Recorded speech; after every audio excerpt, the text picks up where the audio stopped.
রাম নারায়ণ রাম।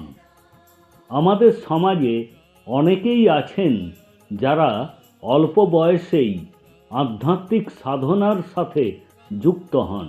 আপনিও যদি সাধনা করতে চান, এর জন্য কি করা উচিত তা আমরা আপনাকে বলবো। আমরা সবাই জানি যে আজকের ব্যস্ত জীবনে মানুষ যৌগিক কার্যকলাপ, প্রাণায়াম বা ধ্যান করার জন্য পর্যাপ্ত সময় পান না। এই সমস্ত কার্যকলাপ আপনাকে একটি চাপমুক্ত জীবন প্রদান করতে খুবই সহায়ক। বর্তমান পরিবেশে প্রায়ই দেখা যায় মানুষ হতাশা, মানসিক চাপের মধ্যে জীবন যাপন করছেন এবং বিষণ্ণতায় ভুগছেন। তাই এসবের কারণে একজন মানুষ সামাজিকভাবে তার আনন্দ প্রকাশ করতে পারেন না। এই সমগ্র সৃষ্টির প্রতিটি জীব জীবনে সুখী থাকতে চায়, সমৃদ্ধ ও ধনী হতে চায়। এমন একটি জীবন অর্জনের জন্য মানুষ প্রাণপণ চেষ্টা করে, কিন্তু যখন তাদের প্রচেষ্টা ব্যর্থ হয় তখন হতাশা এবং কুণ্ঠা মানুষকে গ্রাস করে। এই ধরনের লোকেরা ধীরে ধীরে সমাজ থেকে বিচ্ছিন্ন হতে শুরু করে। তারা তাদের আশা, তাদের সুখ প্রকাশ করতে পারেন না। এখানে প্রশ্ন জাগে যে এ ধরনের পরিস্থিতি থেকে উত্তরণের উপায় কি? এর জন্য একটিই উপায়, এবং তা হলো সাধনা করা, এবং শুধু সাধনা করা। যার শ্রেষ্ঠ মাধ্যম হলো রামনারায়ণ রাম জপ করা। কিভাবে আপনি রামনারায়ণ রাম জপ করবেন? এই জন্য একটি খুব সহজ পদ্ধতি আছে। এই বীজ মন্ত্র জপ করার জন্য কোনো বিশেষ আসনে বা ভঙ্গিতে বসার প্রয়োজন নেই। আপনি আপনার দৈনন্দিন কাজ করার সময়ও এটি জপ করতে পারেন, অথবা কোথাও বসে মনে মনে জপ করতে পারেন, এবং আপনি সৎসঙ্গের মাধ্যমে রামনারায়ণ রামের সাথে সংযোগ স্থাপন করতে পারেন। আজকের তরুণ প্রজন্মের মধ্যে সহনশীলতা খুবই কম। আজকের তরুণরা কম সময় ও কম পরিশ্রমে সর্বোচ্চ সাফল্য পেতে চায়। যখন তা হয় না, তখন এই যুবকরা বিষণ্ণতার শিকার হয়। তাই বিশেষ করে আজকের তরুণ প্রজন্মকে অবশ্যই রামনারায়ণ রামের সঙ্গে যুক্ত হতে হবে, যাতে তাদের জীবনে কিছুটা ধৈর্য ও সহনশীলতা আসে।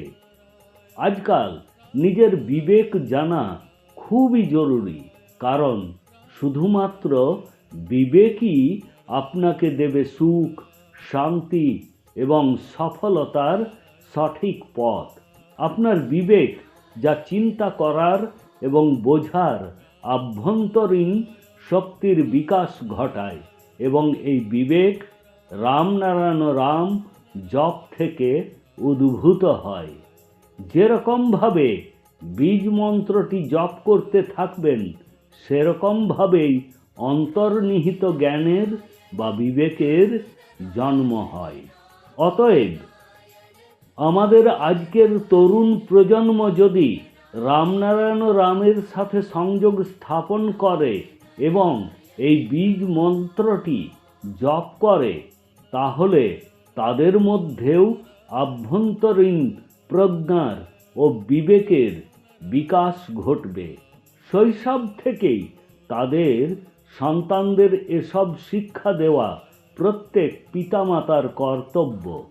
ছোটবেলা থেকেই তাদের সন্তানদের রামনারায়ণ রাম নামের সঙ্গে যুক্ত করার চেষ্টা করতে হবে, যাতে সময়ের সাথে সাথে তাদের মধ্যে বিচক্ষণতার বিকাশ ঘটতে শুরু হয়।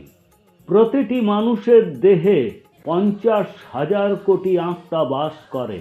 আমরা সবাই দিনে 2 থেকে 3 বার পরিপূর্ণ খাবার খাই, যা আমাদেরকে তৃপ্তি দেয়।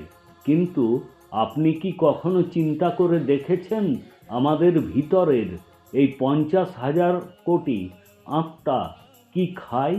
খাবার না পেলে ভিতর থেকে তারা মরতে থাকবে। তাহলে শেষ পর্যন্ত কি হবে?